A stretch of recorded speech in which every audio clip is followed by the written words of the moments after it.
ఈరోజు రాష్ట్రంలో తెలంగాణ వచ్చిన కానుంచి ప్రతి సందర్భంలో ప్రజలను, ఉద్యోగులను, విద్యార్థులను, మహిళలను, రైతులను రకరకాల సబ్జెక్టులు తీసుకొచ్చి సమస్యలను తీసుకొచ్చి గందరగోళపరిచి అసలు వాస్తవాల నుంచి ప్రజల యొక్క ఆలోచనను డైవర్ట్ చేసేటువంటి కుట్రలో భాగంగానే మనం గతంలో చూసినాము. 59 జీవో అని, లేకుంటే ఇంకో కొన్ని రోజులు విద్యార్థుల సమస్యల మీద, ఇంకో కొన్ని రోజులు మహిళల సమస్యల మీద ఈ రకంగా రకరకాల సినిమాలు చూపించింది. ఇప్పుడు ఒరిజినల్గా మనం సాధించుకున్నటువంటి తెలంగాణనే స్థానిక ఉద్యోగాలు స్థానికులకే అని, మా ఉద్యోగాలు మాకు కావాలి, మా వనరులు మాకు కావాలి, మరి మేమెంతో మాకెంత అనే విధంగా తెలంగాణ వస్తేనే మా తెలంగాణ బిడ్డలకు న్యాయం జరుగుతుంది, స్థానికులకు న్యాయం జరుగుతుందని ఈరోజు తెలంగాణ తీసుకొచ్చుకోవడం జరిగింది. ఈ తెలంగాణ ఉద్యమంలో అత్యంత క్రియాశీలక పాత్ర పోషించింది విద్యార్థులు, యువకులతో పాటు ఉద్యోగులు. పెన్ డౌన్ చేసిర్రు, 40 రోజుల సమ్మె చేసిర్రు, పోరాటాన్ని ఉధృతం చేసిర్రు. కానీ ముఖ్యమంత్రి కేసీఆర్ గారికి ఎందుకు మరి ఉద్యోగుల మీద ఇంత కక్ష అని మేము అడుగుతున్నాం. వాళ్ళ యొక్క ఉద్యమమే ఈరోజు తెలంగాణ రావడానికి ఊపిరి పోసిందనేటువంటి విషయాన్ని మీరు గద్దెనెక్కిన తర్వాత, మీరు అధికారంలోకి వచ్చిన తర్వాత 2 సార్లు ఇప్పటికి అధికారంలో ఉన్నారు, మర్చిపోవడము ఇది తగదు అని సందర్భంగా గుర్తు చేస్తాము. ఈరోజు కొత్త జోనల్ సిస్టమ్ అని పెట్టి మరి స్థానికతను కాదని సీనియారిటీ అని పెట్టి ఎవరి ఖాతాల్లో ఎవరి జోబులు నింపుతున్నాయి. ఈ రకంగా ఒరిజినల్గా ఇట్లాంటి జీతాలు ఇవ్వనటువంటి పరిస్థితి, రైతులు ఆందోళన చెందుతున్నటువంటి పరిస్థితి, వేసిన పంటలకు నష్టపోయారు, గిట్టుబాటు ధర లేదు, మిర్చి కూడా నష్టపోయారు. ఇవన్నీ బయటికి రాకుండా ఉద్యోగులలో ఉన్నటువంటి వ్యతిరేకతను పోరాట రూపం తీసుకోకుండా ఇవాళ వాళ్ళ యొక్క మైండ్ మొత్తం కూడా మానసిక ఆందోళనలో గురి చేసి వాళ్ళు అక్కడికక్కడే మానసికమైనటువంటి వేదనతో నలిగిపోయే రకంగా చేయడంలో భాగంగానే ఈరోజు 317 జీవో తీసుకొచ్చి సీనియారిటీ పేరు మీద నష్టం చేస్తూ ఉంటాం. ఈరోజు ఏజెన్సీ ప్రాంతాలలో ఏజెన్సీ జీవోల ప్రకారం రిక్రూట్ జరిగింది. మరి వాళ్ళ ట్రాన్స్ఫర్లు కూడా అదే ప్రకారం ఉండాలి. అట్లా కాకుండా సీనియారిటీ ప్రకారం అంటే ఎక్కడో ఇవాళ ఆసిఫాబాద్లో రిక్రూట్ అయిన వ్యక్తి తీసుకొచ్చి ములుగులో పెట్టాలంటే ఎంతవరకు కరెక్ట్? ములుగులో రిక్రూట్ అయినటువంటి వ్యక్తిని తీసుకుపోయి హైదరాబాద్ వేస్తే ఎంతవరకు కరెక్ట్? రాబోయే కాలంలో సీనియారిటీ అంటే మొత్తం అందరు సీనియారిటీ ప్రకారం అందరు ప్లేన్ ఏరియాకే పోతున్నారు, జూనియర్లు మాత్రం ఇటు వస్తున్నారు. అంటే వీళ్ళు వచ్చినా కూడా రాబోయే కాలంలో ఈ ఈ ప్రాంతాలలో, ముఖ్యంగా ఏజెన్సీ ప్రాంతాలలో ఒక 20-25 సంవత్సరాల దాకా కొత్త రిక్రూట్ ఉండనే ఉండదు. కొన్ని ఏరియాలలో ఏజెన్సీ కాదు, నాన్ ఏజెన్సీలో కూడా ఎక్కడైనా అంటే ఇష్టం ఉన్న వాళ్ళందరూ సీనియారిటీ ప్రకారం టౌన్లలో పోతే, జూనియర్లు అందరు ఇక్కడికి వస్తే ఎక్కడైతే ఈ జూనియర్లు వచ్చి పనిచేస్తున్నారో ఇక రిటైర్మెంట్ అనేది ఎవరికి ఉండదు. ఆ ప్రాంతాలలో అసలు ఉద్యోగాలే ఉండదు. 20-25 ఇయర్స్ వరకు ఎక్కడ కూడా ఖాళీ ఉండే పరిస్థితి లేదు. ములుగు లాంటి ప్రాంతం కానీ, లేకుంటే భూపాలపల్లి, తర్వాత ఇక్కడ నుంచి కూడా ఆసిఫాబాద్ నుంచి ఇటు ఖమ్మం వరకు ఎక్కడ స్థానిక యువకులకు, యువతులకు ఉద్యోగాలు వచ్చే పరిస్థితి లేదంటే కరోనా వస్తుందని బంద్ చేస్తాము. అదే బీజేపీ వాళ్ళకు నిన్న వరంగల్లో పెద్ద మీటింగ్కు పర్మిషన్ ఇచ్చిన రాష్ట్ర నాయకులు, సీఎంలు వచ్చారు. వేరే రాష్ట్రం నుంచి సీఎంలను పిలిపించుకొని ఇవాళ వీళ్ళు వాళ్ళని తిట్టినట్టుగా యాక్షన్, వీళ్ళు వాళ్ళని తిట్టినట్టుగా యాక్షన్, రివర్స్. ఇదంతా నాటకము, అందరికీ తెలుసు. ఎవ్వరు భ్రమపడద్దు. కేవలం బీజేపీ, టీఆర్ఎస్ మాత్రమే ఉన్నదనేటువంటి భ్రమ కల్పించే కుట్ర.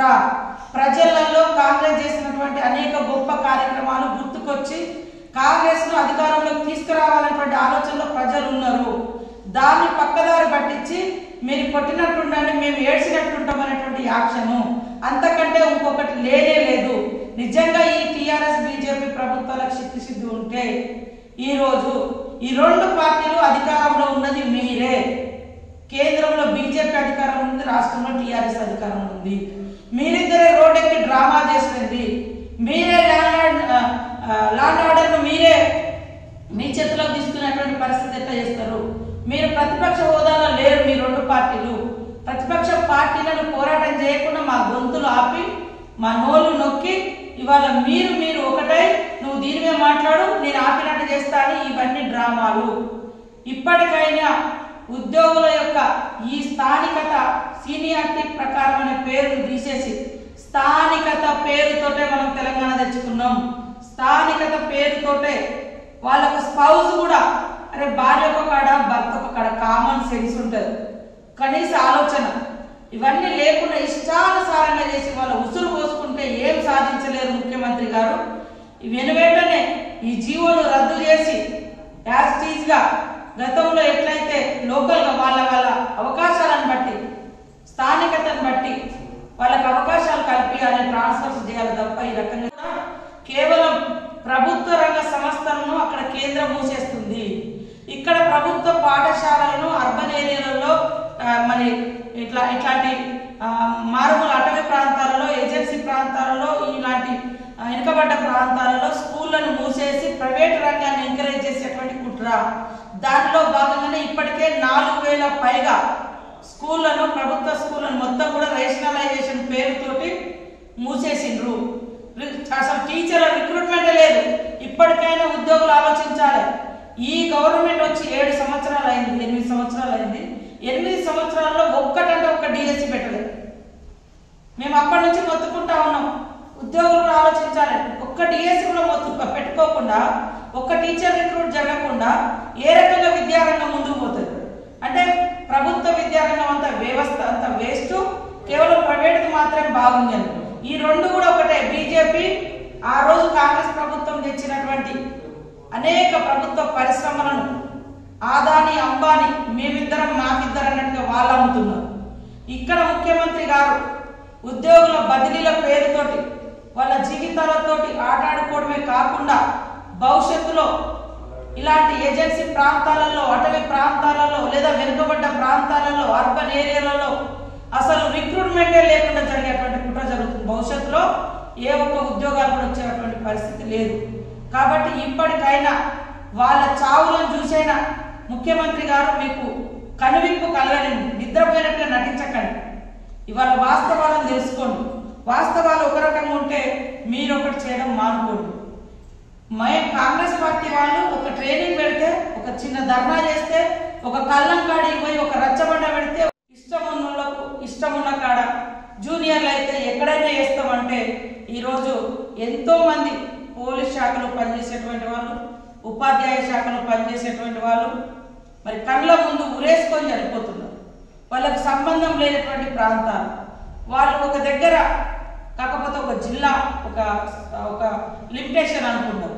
కానీ స్థానికత సీనియారిటీ ప్రకారం అనేసరికి ఏ జిల్లా వాళ్ళు ఎక్కడికి పోతున్నారు, కనీసం ఉమ్మడి జిల్లా పరిధిని కాకుండా జోనల్ సిస్టమ్ అని పెట్టి వాళ్ళ ఉసురు పోసుకొని ఇవాళ 310 పేరుతోటి ఉద్యోగులను తీవ్రమైనటువంటి మానసిక వేదనకు గురి చేసి ఈ రోజు కూడా ఒక మహిళా టీచర్ చనిపోయేటువంటి పరిస్థితి, ఒక కానిస్టేబుల్ ఆత్మహత్య చేసుకునే పరిస్థితి, మొన్ననే జతిరామ అనేటువంటి ఒక ఉపాధ్యాయుడు ఆత్మహత్య చేసుకున్నటువంటి పరిస్థితి. ఈరోజు తెలంగాణ రావడం కోసం ఆత్మహత్యలు చేసుకున్నారు ఉద్యోగులు, నిరుద్యోగులు, యువకులు, ఉద్యమకారులు. తెలంగాణ వచ్చినాక ఉద్యోగం కోసం ఆత్మహత్యలు చేసుకుంటున్నారు. ఉద్యోగం వచ్చి ఉన్నోడు గతంలో ఉద్యోగం సాధించినటువంటి ఉద్యోగుల యొక్క ఉసురు తీసుకుని ఈరోజు మీరు కొత్తగా ఉద్యోగాలు ఎట్లా ఇవ్వలేదు. కానీ వాళ్ళ మానని వాళ్ళు ఉద్యోగాలు చేసుకోకుండా కూడా వాళ్ళు కూడా ఇవాళ ఆత్మహత్య చేసుకునే పరిస్థితి ఈ టీఆర్ఎస్ ప్రభుత్వం తీసుకొచ్చినది. ఇంతకంటే దుర్మార్గంలో ఇంకేమైనా ఉందా అని అడుగుతాము. ఒక దిక్కు రైతులు, నిరుద్యోగులు, ఉద్యోగులు, మహిళలు అనేక రంగాల్లో నష్టపోయి ఆత్మహత్యలు చేసుకుంటా ఉంటే సంబరాలు చేసుకోమని ఎట్లా పిలిపిస్తున్నారు అంటున్నారు. ఏం సంబరం చేసుకోవాలి రైతులు? ఇవాళ చూస్తే ధనిక రాష్ట్రం, పేరుకు మాత్రం ధనిక రాష్ట్రం.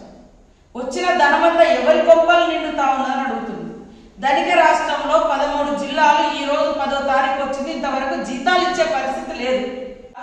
ఇవాళ చనిపోయిన కాడికి కనీసం పరామర్శించడానికి కూడా పోలేకుండా అడ్డుకుంటున్నారంటే ఇంతకంటే దుర్మార్గం ఏమైనా ఉందా? ఒక టీచర్ చనిపోయింది, ఒక పోలీస్ కానిస్టేబుల్ చచ్చిపోయాడు. చనిపోయిన కాడికి పోయి పరామర్శిస్తే మీరు ఓరు మమ్మల్ని ఓనియరు అంటే ప్రజలకు ఎవరు దిక్కు లేరు, ఉద్యోగులకు ఎవరు అండగా లేరు. ఇక మేము చేసిందే రాజ్యము, మేము బీజేపీ వాళ్ళు ఆడిందే ఆట అని చూపించేటువంటి నాటకాలకు ఫుల్ స్టాప్ పెట్టండి. ఖచ్చితంగా ఉద్యోగుల పక్షాన, నిరుద్యోగుల పక్షాన, రైతుల పక్షాన, మహిళల పక్షాన కాంగ్రెస్ పోరాడుతుంది. పోరాటాలు రాబోయే కాలంలో ఎన్ని కరోనా వేవ్లు వచ్చినా ఉద్యమాలను ఉధృతం చేస్తామని కూడా ఈ సందర్భంగా ప్రభుత్వానికి హెచ్చరిక చేస్తా ఉన్నాం. వెంటనే ఈ యొక్క బదిలీలను ఆపి స్థానికత, అదే విధంగా ఏజెన్సీ ప్రాంతాలలో ఏజెన్సీ జీవోల ప్రకారం రిక్రూట్ అయిన వాళ్ళను అదే రూల్ ప్రకారం వాళ్ళని ట్రాన్స్ఫర్ చేయండి. వాళ్ళు ఎక్కడో మారుమూల ప్రాంతాలలో ఉండి రిక్రూట్ అయిన వాళ్ళు అక్కడ కోరుకుంటున్నారు, వాళ్ళ ఊర్లలో వాళ్ళు ఉండాలనుకుంటున్నారు, లేదా వాళ్ళ ఊరు పక్కన వాళ్ళు ఉద్యోగం చేయాలనుకుంటున్నారు, పిల్లలకు 4 అక్షరాలు నేర్పాలనుకుంటున్నారు. ఈ దీని మీద ఇంత దుర్మార్గమైనటువంటి కక్షలు ఎందుకు? అందుకనే ఈ అన్ని కూడా జీవోలు రద్దు చేసి కొత్త జోనల్ సిస్టమ్ పేరుతోటి వాళ్ళ గొంతులు కోసే విధానం, ఉద్యోగుల గొంతులు కోసే విధానం మానుకొని వెంటనే స్థానికత ఆధారంగానే రిక్రూట్మెంట్ జరగాలని మేము ఈ సందర్భంగా డిమాండ్ చేస్తా ఉన్నాం కాంగ్రెస్ పక్షాన్ని. హాయ్ ఫ్రెండ్స్, మా టుడే టుమారో యూట్యూబ్ ఛానల్ చూస్తున్నందుకు చాలా థ్యాంక్స్. మరిన్ని లేటెస్ట్ వీడియోస్ కోసం వెంటనే సబ్స్క్రైబ్ చేయండి. అలాగే ఈ బెల్ ని కూడా రింగ్ చేసేయండి. మా నోటిఫికేషన్స్ అన్ని మీ మొబైల్లో వస్తాయి. అలాగే మా వీడియోస్ మీకు నచ్చితే లైక్ చేయండి, షేర్ చేయండి, నచ్చకపోతే కామెంట్ చేయండి.